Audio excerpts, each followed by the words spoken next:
creators, after all, but none of them are actually creating comics about Asian American heroes. Most of them are in our books. And that's not a coincidence. So, just, quickly maybe go through what Secret Identities represented, and then how we got to Shattered. And then we have a little bit of a preview of some of the images in Shattered. What we've done actually was we've identified the ones that really clearly show the influence of the anime and manga sensibility on comics today. These are mainstream comics creators who happen to be Asian American, but they've been informed by the manga way of expressing, and it's really amazing to see how much influence over mainstream comics manga has actually produced.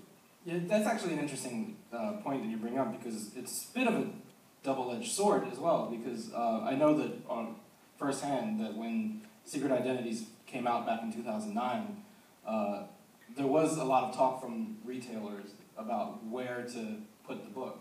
Like, is it in the manga section, or is it in... If you've never been to a comic book store, or even Barnes & Noble. Barnes & Noble doesn't really carry comics anymore, but there's like a wall of traditional comics, and then you have a wall of like the manga. And part of the things that we came up against was that, well, this is a book of Asians, so it must go in the manga section. And there was some pushback, I think, from us as well. Like, well, it's not... I mean, there are some definitely manga-inspired or inflected stories, but, especially with the first book, Secret Identities, it was much more about, as Jeff said, reclaiming the traditional superhero comic medium for Asian Americans. And so there was a bit of a double-edged sword. And knowing that manga is, associated with Asian characters equals manga, we kind of rejected that syllogism the first time around. This time around, we were much more conscious about expanding the types of genres that are in the book. So whereas the first book was really an exploration of the traditional superhero comics, the Superman, Batman, Spider-Man archetypes, what we tried to do with Shattered was explore the media representations of Asians in traditional pulp fiction, not the Quentin Tarantino movie, because we weren't in that movie, apparently. So you have like your traditional stereotype of the evil Asian manipulator, the Ming the Merciless type, the dragon lady temptress, the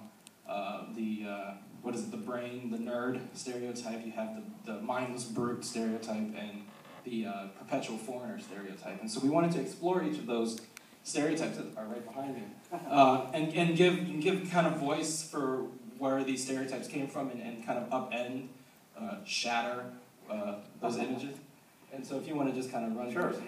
So, the way that we actually frame the book is it has 5 core chapters, which actually, each involve creators telling stories that subvert the stereotypes in question. We have a chapter for each of these demonic entities.